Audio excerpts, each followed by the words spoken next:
Hackers are using 5 brutal methods right now to steal your passwords, and today you're going to see exactly how they do it step by step. This isn't a boring security lecture.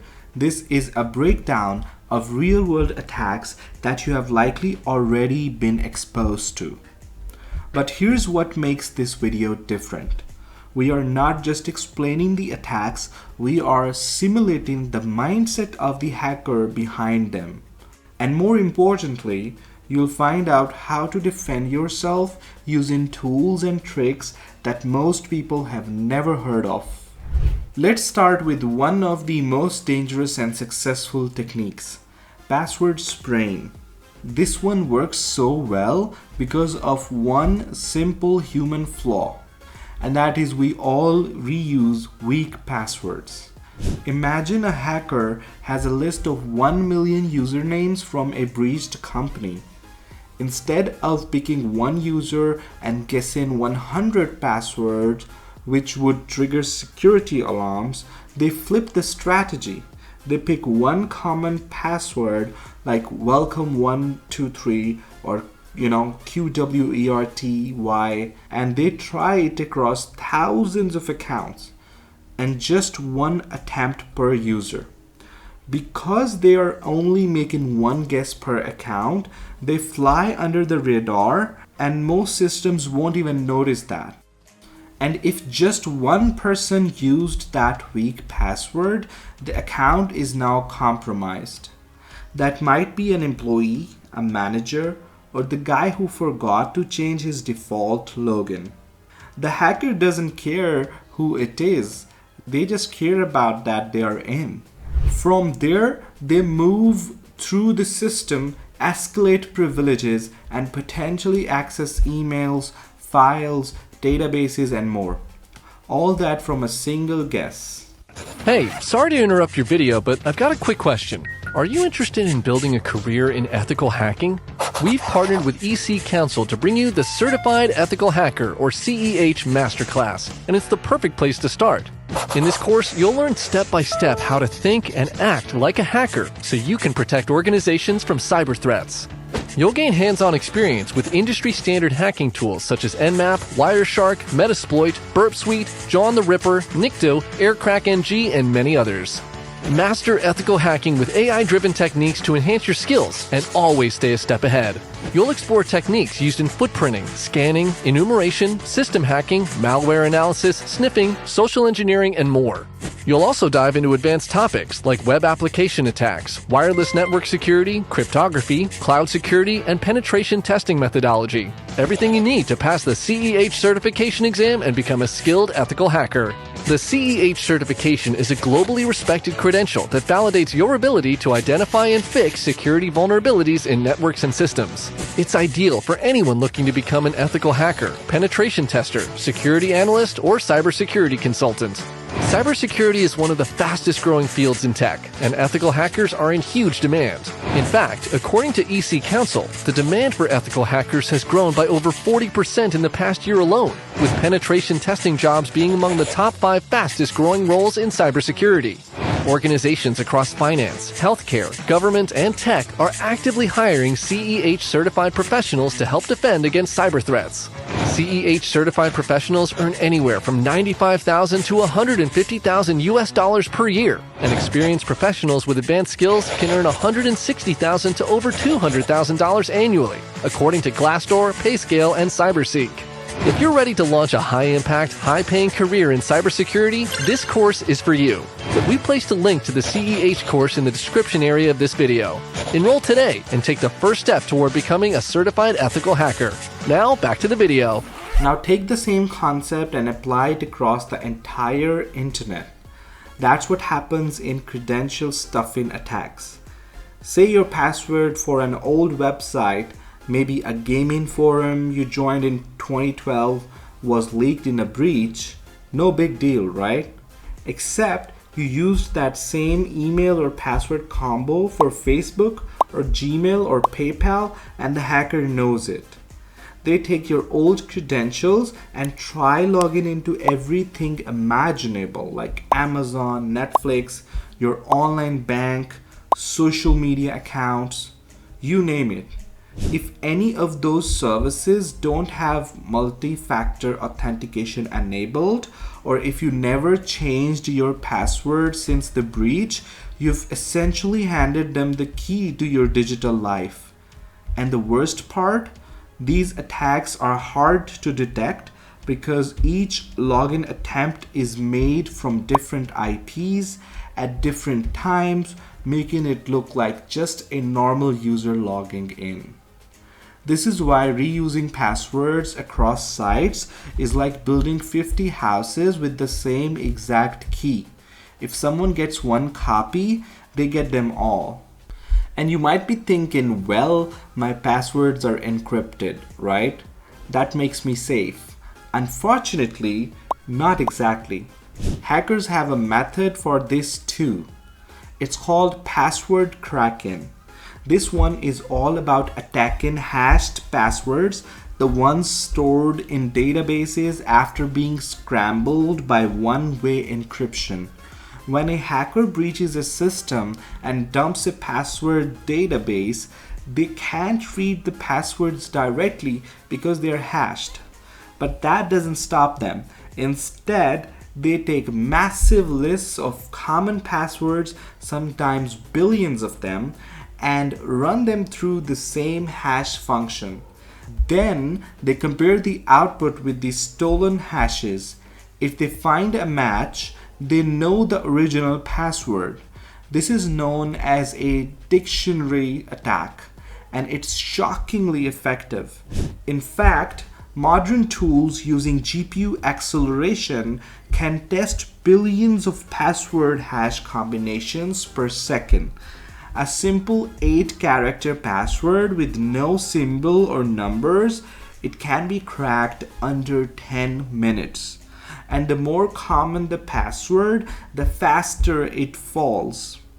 There's also brute force attacks where every possible character combination is tested until a match is found. But that takes longer, so hackers typically start with common phrases, leaked password lists, and keyboard patterns.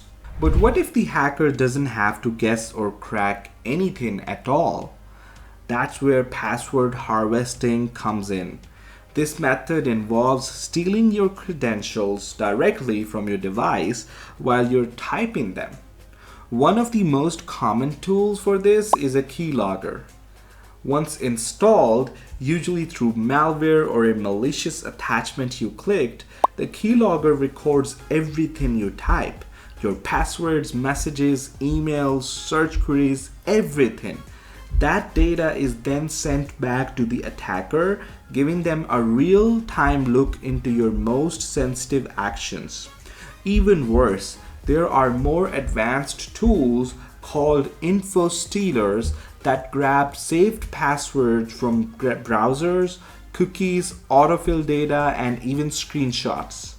Another form of harvesting is phishing, where you are tricked into logging into a fake website that looks like the real thing.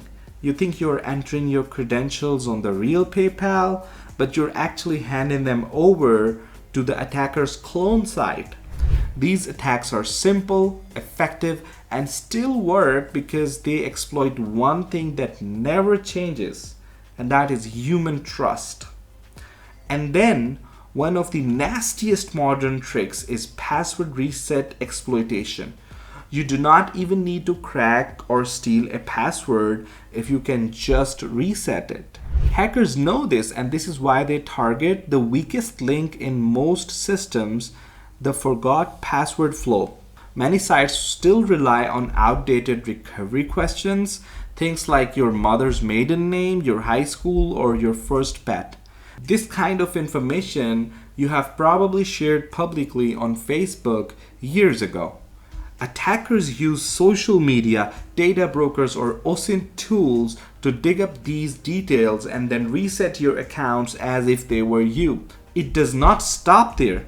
If your email is already compromised, they do not need to guess anything. Since most services send password reset links to your inbox, Controlling your email gives them control of your entire online identity. That means your Netflix, your PayPal, even your work logins can be taken over just by compromising your primary email. And the scariest part? You never used a password, you never fell for phishing, and yet you still lose everything because the attacker bypassed the entire front door and went through the recovery hatch. Now that we have broken down the 5 major attacks, spraying, stuffing, cracking, harvesting, and password reset exploitation, you're probably wondering what you can actually do to stop this. Let's start with the basics. First, use long passwords, not just complex but long. A 16-character password of random words is much stronger than a short one with a dozen symbols. Second, never reuse passwords, ever. The second you repeat one, you have opened up the door to credential stuffing. Third, ditch the idea of remembering your passwords. It's a complex myth. You don't need to do that. Instead, use a password manager. These tools can generate complex, unique passwords for every site, store them securely, and even autofill them for you. Plus, many managers will alert you if one of your saved passwords appears in a data breach, allowing you to change it instantly. That's good, but let's level up. For stronger protection, enable multi-factor authentication on every service that supports it. MFA adds a second layer to your login, like a one-time code from an authenticator app, a push approval, or a biometric scan. Also, set a carrier PIN or passphrase with your mobile provider so attackers can't port your number easily, and avoid using SMS for account recovery when possible. MFA doesn't make you invincible, but it stops most basic attacks dead in their tracks. If you're running a website or app, implement rate limiting, monitor spikes in failed logins, and block IPs that show unusual behavior. For the ultimate protection, start moving away from passwords entirely. Enter passkeys. These use cryptographic key pairs that verify your identity without needing a typed password at all. They are safer, phishing proof, and slowly becoming the new standard for services like Google, Apple, and Microsoft. When available, choose passkeys. It's like replacing your front door key with a fingerprint scanner. Always keep your system clean. That means updating your OS, running antivirus scans, and not clicking shady links promising free Bitcoin. Prevention, detection, and response are the 3 pillars of cybersecurity. Prevent what you can, detect what you can't, and respond fast when things go wrong. Hackers don't need to break down doors. They look for the ones you accidentally left unlocked. These 5 attacks prove just how vulnerable we can be when we think, it will never happen to me. But now you know the methods and you know how to fight back. So do something now. Change your weakest password, set up MFA, install a password manager. Don't wait until you're the one saying, I should have done this sooner. Because by then, it's too late and the hacker's already in. If you like this video, give it a thumbs up and subscribe for more tips to stay safe online. Got questions or want a part 2? Drop a comment below and I'll see you in the next one.